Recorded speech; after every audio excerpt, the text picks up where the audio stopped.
राधे राधे भक्तों, जय श्री कृष्णा। आज मैं आप लोग के साथ अपना अनुभव शेयर करना चाहती हूँ।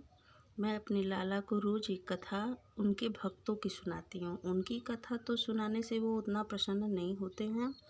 भगवान को अपनी कथा से ज़्यादा अपने भक्तों की कथा पसंद होती है, इसलिए मैं उनको उनके भक्तों की कथा सुनाना चाहती हूँ। आप लोग भी सुनिए। ये कथा है सिलपिल्ले भगवान की, ठाकुर सिलपिल्ले भगवान। ये भक्तमाल से ली गई है, श्री भक्तमाल ग्रंथ से। इसके रचयिता हैं श्री नाभादास जी। सुनिए। ठाकुर सिलपिल्ले श्री कृष्ण की दो भक्ता कन्याएं थीं। इनमें एक राजा की कन्या थी और दूसरी जमींदार की कन्या थी। एक दिन राजा के महल में एक संत भगवान पधारे। वे संत प्रेम से महल में कुछ दिन विराजे। राजा और जमींदार दोनों की कन्याएं महल में खेल रही थीं। उसी समय उनकी दृष्टि संत की ओर गई। उस समय संत भगवान अपने शालिग्राम जी की सेवा में मग्न थे। उन दोनों कन्याओं ने देखा कि संत जी एक गोल काले पत्थर शालिग्राम जी को स्नान करवा रहे हैं, तुलसी दल पधरा रहे हैं, सुंदर प्रेम से उनकी सेवा कर रहे हैं, पद गायन सुना रहे हैं, चंदन तुलसी सुगंधी अर्पण कर रहे हैं, अच्छे भोग अपने हाथों से बनाकर उनको अर्पण कर रहे हैं। संतों ने कहा है कि जिस समय की यह कथा है, यह घटना है, उस समय उन दोनों कन्याओं की उम्र मात्र 8 वर्ष की थी। उन दोनों कन्याओं ने संत भगवान से कहा कि यह आप क्या कर रहे हैं। संत भगवान ने उन दोनों को बताया कि यह पत्थर नहीं है, ये भगवान हैं और मैं इनकी सेवा कर रहा हूँ। संत जी ने उन दोनों को भगवान का चरणामृत और प्रसाद भी दिया। कहते हैं भगवान का चरणामृत और प्रसाद लेने से ही इन मन परिवर्तन हो जाता है, जिससे उनके मन में भी सेवा करने की उत्कंठा हुई। संत जी का महल में प्रवचन भी हुआ, जिसे सुनकर दोनों कन्याओं के हृदय में और उत्कंठा, भगवान के लिए प्रेम जागृत हुआ और गुरु के लिए भी प्रेम भाव जागृत होने लगा। उन्होंने संत भगवान से कहा, हमें भी आप जैसी सेवा करनी है, हमें भी आप अपने ठाकुर जैसे ही एक ठाकुर दीजिए। लड़कियों का काम ही होता है, वो तो गुड़िया गुड्डा बचपन में खेलने में बहुत ज़्यादा रुचि रखती हैं। और उन दोनों के मन में भाव आया कि ये संत ही हमारे आज से गुरुदेव रहेंगे। उन संतों ने उन दोनों कन्याओं का भाव देखकर सोचे कि अभी ये कन्याएं बहुत छोटी हैं, बच्चियां हैं, कहीं भगवान की सेवा में कोई त्रुटि हो जाएगी तो अपराध होगा, हुई तो अपराध भी होगा। शिष्यों के द्वारा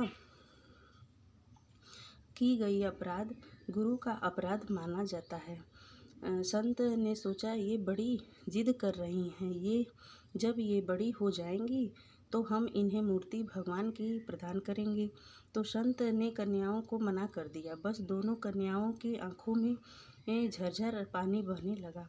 तब संत ने देखा कि यह भगवान के लिए रो रही हैं। भले ही छोटी हैं, अज्ञान हैं, अभी अनाभिज्ञ हैं, लेकिन ये जरूर पूर्व जन्म की कोई भक्ता हैं, कोई संत हैं, वरना इस उम्र में बच्चे भगवान के लिए या उनकी सेवा के लिए नहीं रोते।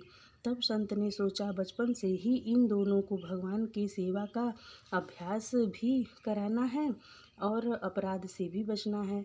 तब संत ने एक उपाय किया। तब संत जी ने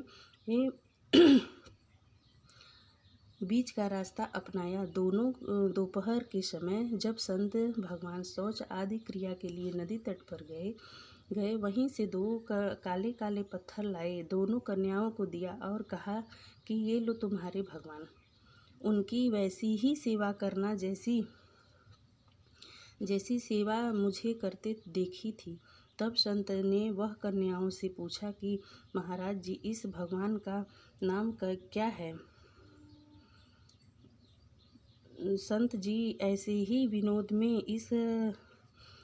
हंस कर कहा, इनका नाम सिलपिल्ले है। शालिग्राम न कहकर सिलपिल्ले कह दिए। तब दोनों लड़की भगवान का खूब सेवा करती, गुरु की आज्ञा का पालन करती थी, भोग लगाती, भोजन करती। उन्हीं दो पत्थरों के सामने वो आनंद से नाचती गाती, भोग लगाती, तुलसी दल अर्पण करती। वो जैसी सेवा संतों से देखी थी वैसी ही सेवा अपने दोनों वो शिल्पिल्ले भगवान का वो करती थी। लेकिन उनके प्रेम भाव से सेवा के कारण और गुरु के वचनों में विश्वास, दृढ़ विश्वास के कारण भगवान उनकी सेवा सिद्ध करने लगे। भगवान तो भावग्राही होते ही हैं हमारी सामग्री को नहीं देखते, वो सिर्फ हमारे भाव को देखते हैं। अब भगवान उन लड़कियों के साथ खेलने लगे। दोनों लड़कियां भगवान की सेवा बहुत मन लगाकर करती थी।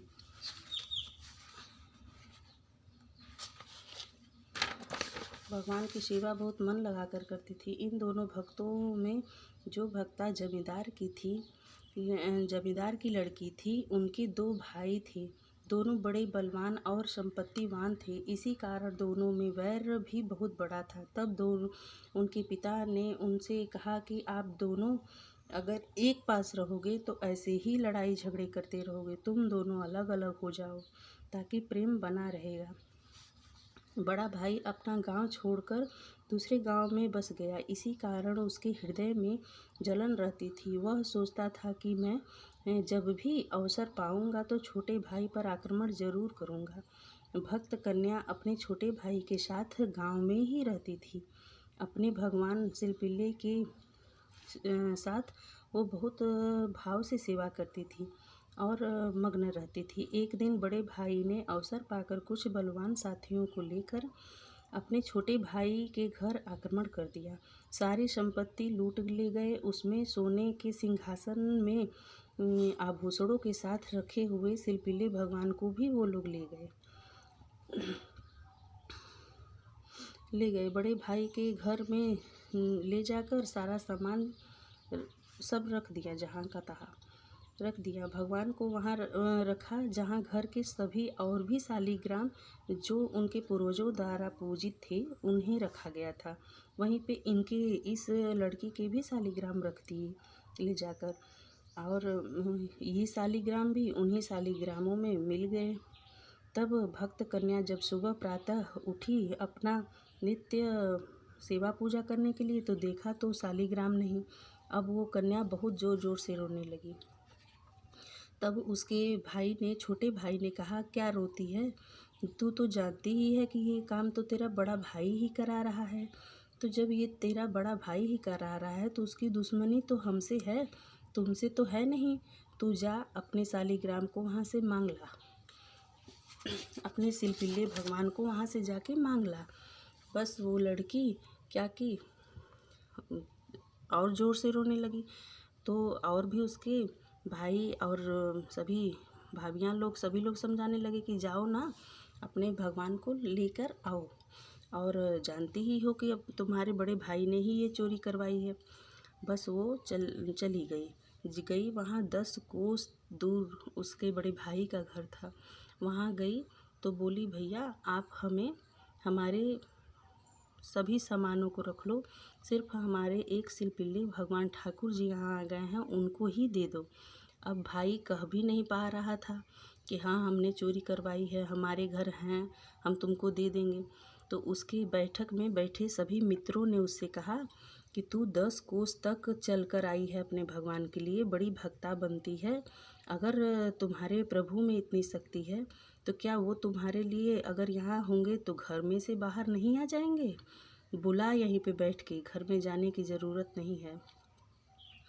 बस वो और रोने लगी और भगवान से प्रार्थना करने लगी, हे प्रभु, मुझे अपने अपमान का कोई भी ग्लानि नहीं है, लेकिन आपके अपमान का बहुत बड़ा ग्लानि है। हे प्रभु, मैंने आपका इतना मन से सेवा किया है, मैं वो उतनी भक्ता तो नहीं हूँ, मैं भक्त तो नहीं हूँ, लेकिन प्रभु अगर मैंने आपका मन से सेवा किया है तो आप अपने लिए, क्योंकि ये लोग कह रहे हैं कि आप में कोई शक्ति नहीं, तो आप अपनी शक्ति दिखाते हुए अगर मैंने आपका प्रेम से पूजन अर्चन किया हो तो हे प्रभु अगर आप यहाँ हो तो मेरे पास आ जाओ। तभी सभी लोग बैठे थे और हंसी उड़ाने के लिए ही बैठे थे। लड़की का इंतज़ार ही कर रहे थे कि अगर भगवान न आए तो इसका हंसी उड़ाया जाए।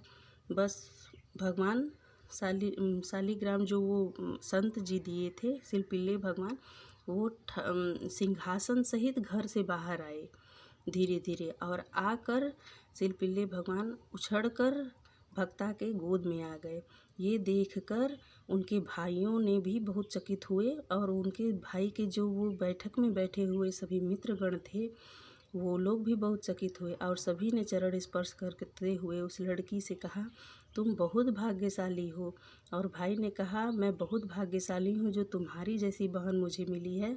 इतनी बड़ी भक्ता और संतों का इतना आदर करना और इतना ठाकुर जी को अपने सामने स्वयं प्रकट कर लेने की शक्ति तुम्हारे अंदर है, मैं नहीं जानता था, मुझे क्षमा कर दो। दोनों बहुत खुश हुए और वो लड़की अपने भगवान को लेके, अपने शिलपिल्ले भगवान को लेके चली आई। आप लोग देखिए, एक भगवान के भक्ता की प्रेम से सेवा और पूजा से भगवान स्वयं उसके गोद में आके बैठ गए। ये कथा और भी आगे भी है, लेकिन आप लोग अगर कमेंट करोगे, सब्सक्राइब करोगे, लाइक करोगे मेरी ऐसे ही रोचक कथा सुनने के लिए, तो मैं इसके आगे की कथा शिलपिल्ले भगवान की सुनाऊंगी। जय श्री राधे, जय श्री कृष्णा।